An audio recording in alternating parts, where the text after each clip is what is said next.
Chapter 16. There were no formalities.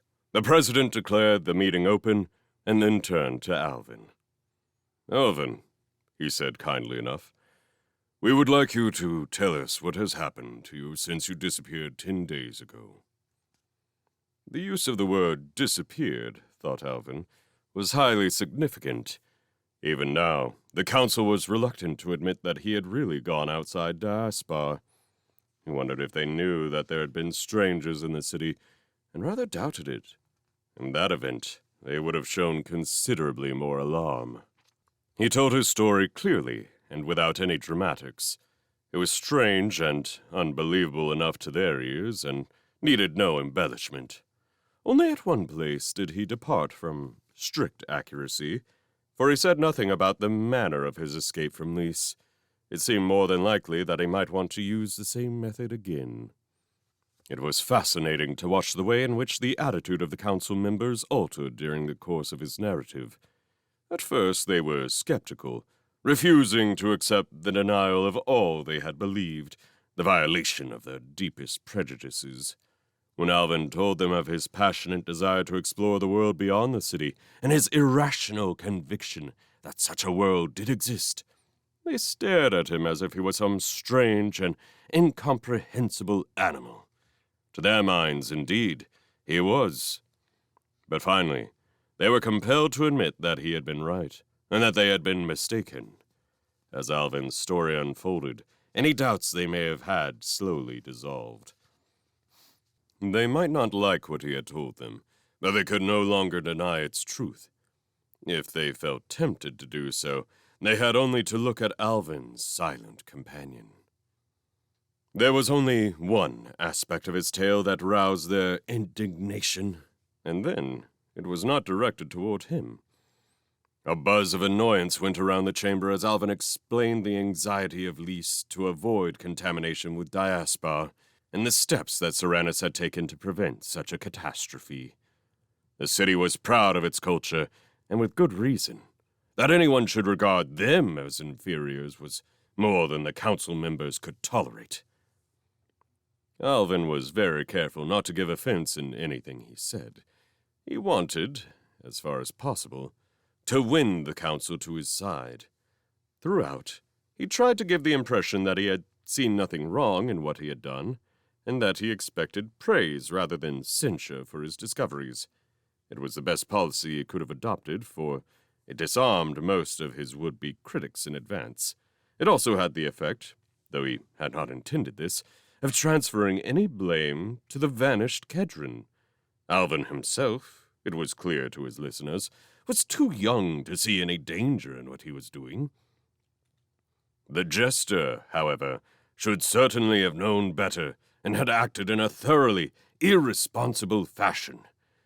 They did not know yet how fully Kedron himself had agreed with them.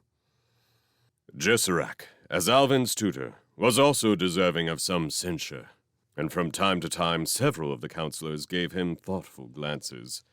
He did not seem to mind, though. He was perfectly well aware of what they were thinking.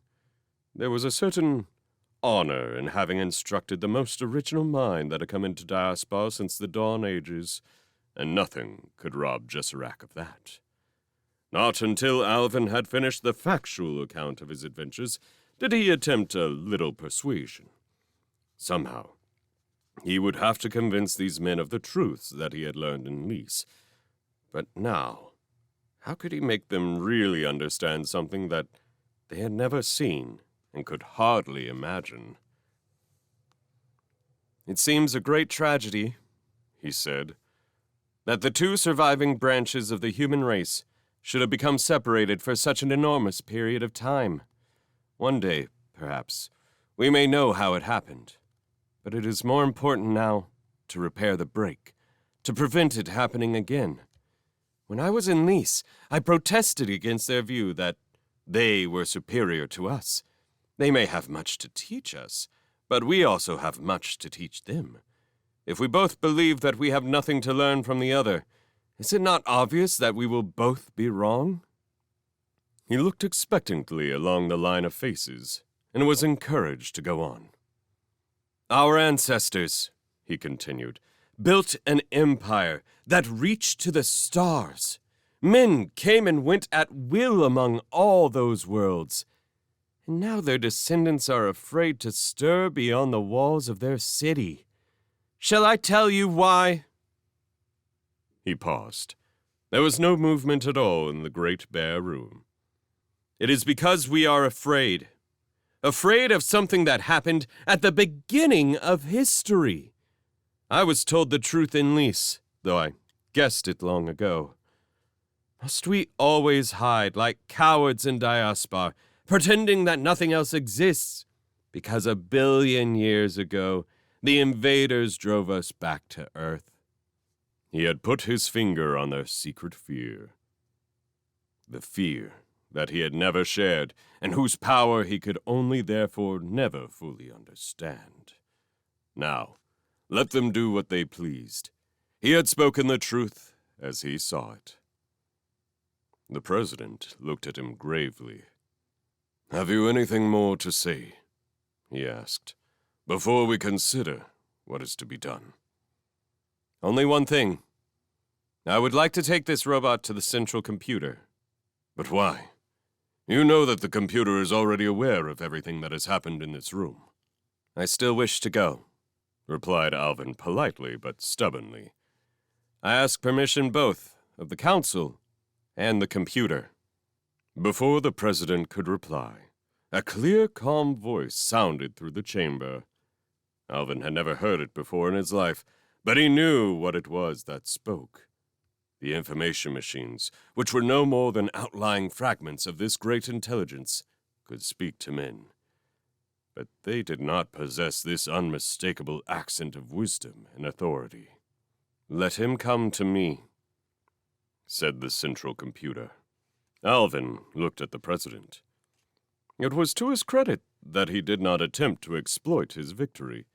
He merely asked, "Have I your permission to leave?" The president looked around the council chamber, saw no disagreement there, and replied a little helplessly, "Very well. The proctors will accompany you, and will bring you back here when we have finished our discussion." Alvin gave a slight bow of thanks. The great doors expanded before him, and he walked slowly out of the chamber. Jesserak had accompanied him, and when the doors had closed once more, he turned to face his tutor. "What do you think the council will do now?" he asked anxiously. Jesserak smiled. "Impatient as ever, aren't you?" he said. "I do not know what my guess is worth, but I imagine that they will decide to seal the tomb of Yarlin Zay so that no one can ever again make your journey. Then, Diaspar can continue as before, undisturbed by the outside world." "That is what I am afraid of," said Alvin bitterly. "And you still hope to prevent it?" Alvin did not at once reply. He knew that Jesserak had read his intentions, but at least his tutor could not foresee his plans, for he had none. He had come to the stage when he could only improvise and meet each new situation as it arose. "Do you blame me?" he said presently, and Jesserak was surprised by the new note in his voice. It was a hint of humility, the barest suggestion that for the first time Alvin sought the approval of his fellow men. Jesserak was touched by it, but he was too wise to take it very seriously. Alvin was under a considerable strain, and it would be unsafe to assume that any improvement in his character was permanent. "That is a very hard question to answer," said Jesserak slowly. "I am tempted to say that all knowledge is valuable, and it cannot be denied that you have added much to our knowledge. But you have also added to our dangers, and in the long run, which will be more important? How often have you stopped to consider that?"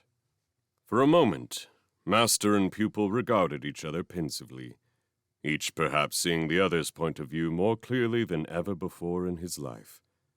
Then With one impulse, they turned together down the long passage from the council chamber, with their escort still following patiently in the rear. This world, Alvin knew, had not been made for man. Under the glare of the fierce blue lights, so dazzling that they pained the eyes, the long, broad corridors seemed to stretch to infinity. Down these great passageways, the robots of Diaspar must come and go throughout their endless lives. Yet, not once in centuries did they echo to the sound of human feet. Here was the underground city, the city of machines without which Diaspar could not exist. A few hundred yards ahead, the corridor would open into a circular chamber more than a mile across, its roof supported by great columns that must also bear the unimaginable weight of Power Center. Here, according to the maps, the central computer brooded eternally over the fate of Diaspar. The corridor, along which they had come, ended high in the wall of the chamber, surely the largest cavity ever built by man. And on either side, long ramps swept down to the distant floor. Covering the whole of that brilliantly lit expanse were hundreds of great white structures, so unexpected that for a moment Alvin thought he must be looking down upon a subterranean city. The impression was startlingly vivid, and it was one that he had never wholly lost. Nowhere at all was the sight he had expected, the familiar gleam of metal which, since the beginning of time, man had learned to associate with his servants. Here was the end of an evolution almost as long as man's. Its beginnings were lost in the mists of the Dawn Ages, when humanity had first learned the use of power and sent its noisy engines clanking about the world. Steam, water, wind, all had been harnessed for a little while, and then abandoned. For centuries, the energy of matter had run the world until it too had been superseded, and with each change, the old machines were forgotten, and new ones took their place. Very slowly, over thousands of years, the ideal of the perfect machine was approached. That ideal which had once been a dream, then a distant prospect, and at last, reality. No machine may contain any moving parts. Here was the ultimate expression of that ideal. Its achievement had taken man perhaps 100 million years, and in the moment of his triumph, he had turned his back upon the machine forever. It had reached finality, and thenceforth could sustain itself eternally while serving him. Alvin no longer asked himself which of these silent white presences was the central computer. He knew that it comprised them all, and that it extended far beyond this chamber, including within its being all the countless other machines in Diaspar, whether they were mobile or motionless. At his own brain was the sum of many billion separate cells, arrayed throughout a volume of space a few inches across. So the physical elements of the central computer were scattered throughout the length and breadth of Diaspar. This chamber might hold no more than the switching system whereby all these dispersed units kept in touch with one another. Uncertain where to go next, Alvin stared down the great sweeping ramps and across the silent arena. The central computer must know that he was here, as it knew everything that was happening in Diaspar. He could only wait for its instructions. The now familiar, yet still awe-inspiring voice was so quiet and so close to him that he did not believe that his escort could also hear it. "Go down the left-hand ramp," it said. "I will direct you from there." He walked slowly down the slope, the robot floating above him. Neither Jesserac nor the proctors followed. He wondered if they had received orders to remain here, or whether they had decided that they could supervise him just as well from their vantage point, without the bother of making this long descent. Or perhaps they had come as close to the central shrine of Diaspar as they cared to approach. At the foot of the ramp, the quiet voice redirected Alvin, and he walked between an avenue of sleeping Titan shapes. 3 times the voice spoke to him again, until presently he knew that he had reached his goal. The machine before which he was standing was smaller than most of its companions, but he felt dwarfed as he stood beneath it. The 5 tiers, with their sweeping horizontal lines, gave the impression of some crouching beast, and looking from it to his own robot, Alvin found it hard to believe that both were the products of the same evolution, and both described by the same word. About 3 feet from the ground, a wide, transparent panel ran along the whole length of the structure. Alvin pressed his forehead against the machine, curiously warm material, and peered into the machine. At first he saw nothing. Then, by shielding his eyes, he could distinguish thousands of faint points of light hanging in nothingness. They were ranged one beyond the other in a 3-dimensional lattice, as strange and as meaningless to him as the stars must have been to ancient man. Though he watched for many minutes, forgetful of the passage of time, the colored lights never moved from their places, and their brilliance never changed. If he could look into his own brain, Alvin realized, it would mean as little to him. The machine seemed inert and motionless, because he could not see its thoughts. For the first time, he began to have some dim understanding of the powers and forces that sustained the city. All his life he had accepted without question the miracle of the synthesizers, which age after age provided in an unending stream all the needs of Diaspar. Thousands of times he had watched the act of creation, seldom remembering that somewhere must exist the prototype of that which he had seen come into the world. As a human mind may dwell for a little while upon a single thought, so the infinitely greater brains which were but a portion of the central computer could grasp and hold forever the most intricate ideas. The pattern of all created things were frozen in these eternal minds, needing only the touch of a human's will to make them reality. The world had indeed gone far since, hour upon hour, the first caveman had patiently chipped their arrowheads and knives from the stubborn stone. Alvin waited, not caring to speak until he had received some further sign of recognition. He wondered how the central computer was aware of his presence, and could see him and hear his voice. Nowhere were there any signs of sense organs, none of the grills or screens or emotionless crystal eyes through which robots normally had knowledge of the world around them. "State your problem," said the quiet voice in his ear. It seemed strange that this overwhelming expanse of machinery should sum up its thoughts so softly. Then Alvin realized that he was flattering himself. Perhaps not even a millionth part of the central computer's brain was dealing with him. It was just one of the innumerable incidents that came to its simultaneous attention as it watched over Diaspar. It was hard to talk to a presence who filled the whole of the space around you. Alvin's words seemed to die in the empty air as soon as he uttered them. "What am I?" he asked. If he had put that question to one of the information machines in the city, he knew what the reply would have been. Indeed, he had often done so, and they had always answered, "You are a man." But now he was dealing with an intelligence of an altogether different order, and there was no need for painstaking semantic accuracy. The central computer would know what he meant, but that did not mean it would answer him. Indeed, the reply was exactly what Alvin had feared. "I cannot answer that question. To do so would be to reveal the purpose of my builders, and hence to nullify it. Then my role was planned when the city was laid down? That can be said of all men." This reply made Alvin pause. It was true enough. The human inhabitants of Diaspar had been designed as carefully as its machines. The fact that he was a unique gave Alvin rarity, but there was no necessary virtue in that. He knew that he could learn nothing further here regarding the mystery of his origin.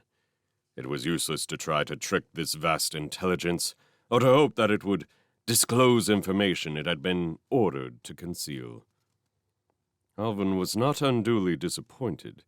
He felt that he had already begun to glimpse the truth, and in any case, this was not the main purpose of his visit. He looked at the robot he had brought from Nice and wondered how to make his next step. It might react violently if it knew what he was planning, so it was essential that it should not overhear what he intended to say to the central computer. "Can you arrange a zone of silence?" he asked. Instantly, he sensed the unmistakable dead feeling, the total blanketing of all sounds which descended when one was inside such a zone. The voice of the computer, now curiously flat and sinister, spoke to him. "No one can hear us now. Say what you wish." Alvin glanced at the robot. It had not moved from its position. Perhaps it suspected nothing, and he had been quite wrong in ever imagining that it had plans of its own. It might have followed him into Diaspar like a faithful, trusting servant, in which case, what he was planning now seemed a particularly churlish trick. "You have heard how I met this robot," Alvin began. "It must possess priceless knowledge about the past, going back to the days before the city as we know it existed. It may even be able to tell us about the other worlds than Earth, since it followed the Master on his travels. Unfortunately, its speech circuits are blocked. I do not know how effective that block is, but I am asking you to clear it." His voice sounded dead and hollow as the zone of silence absorbed every word. Before it could form an echo. He waited within that invisible and unreverberant void for his request to be obeyed or rejected. "Your order involves two problems," replied the computer. "One is moral, one is technical. This robot was designed to obey the orders of a certain man. What right have I to override them, even if I can?" It was a question which Alvin had anticipated, and for which he had prepared several answers. "We do not know what exact form the Master's prohibition took," he replied. "If you can talk to the computer, you may be able to persuade it that the circumstances in which the block was imposed have now changed." It was, of course, the obvious approach. Alvin had attempted it himself, without success, but he hoped that the central computer, with its infinitely greater mental resources, might accomplish what he had failed to do. "That depends entirely upon the nature of the block," came the reply. "It is possible to set up a block which, if tampered with, will cause the contents of the memory cells to be erased. However, I think it unlikely that the Master possessed sufficient skill to do that. It requires somewhat specialized techniques. I will ask your machine if an erasing circuit has been set up in its memory units." "But suppose," said Alvin in sudden alarm, "it causes erasure of memory merely to ask if an erasing circuit exists." "There is a standard procedure for such cases, which I shall follow. I shall set up secondary instructions, telling the machine to ignore my question if such a situation exists. It is then simple to ensure that it will become involved in a logical paradox, so that whether it answers me or whether it says nothing, it will be forced to disobey its instructions. In such an event, all robots act in the same manner, for their own protection. They clear their input circuits and act as if no question has been asked." Alvin felt rather sorry that he had raised the point, and after a moment's mental struggle, decided that he too would adopt the same tactics and pretend that he had never been asked the question. At least he was reassured on one point. The central computer was fully prepared to deal with any booby traps that might exist in the robot's memory units. Alvin had no wish to see the machine reduced to a pile of junk. Rather than that, he would willingly return it to Chalmeraine, with its secrets still intact. He waited, with what patience he could, while the silent, impalpable meeting of two intellects took place. Here was an encounter between two minds, both of them created by human genius in the long-lost golden age of its greatest achievement. And now both were beyond the full understanding of any living man. Many minutes later, the hollow, anionic voice of the central computer spoke again. I have established partial contact, it said. At least I know the nature of the block, and I think I know why it was imposed. There's only one way in which it can be broken. Not until the Great Ones come to Earth will this robot speak again. But that is nonsense, protested Alvin. The Master's other disciple believed in them too, and tried to explain what they were like to us. Most of the time it was talking gibberish. The Great Ones never existed, and never will exist. It seemed a complete impasse, and Alvin felt a sense of bitter, helpless disappointment. He was barred from the truth by the wishes of a man who had been insane and who had died 1 billion years ago. You may be correct, said the central computer, in saying that the Great Ones never existed, but that does not mean that they will never exist. There was another long silence, while Alvin considered the meaning of this remark, and while the mind of the two robots made their delicate contact again. And then, without any warning, he was in Shalmarine.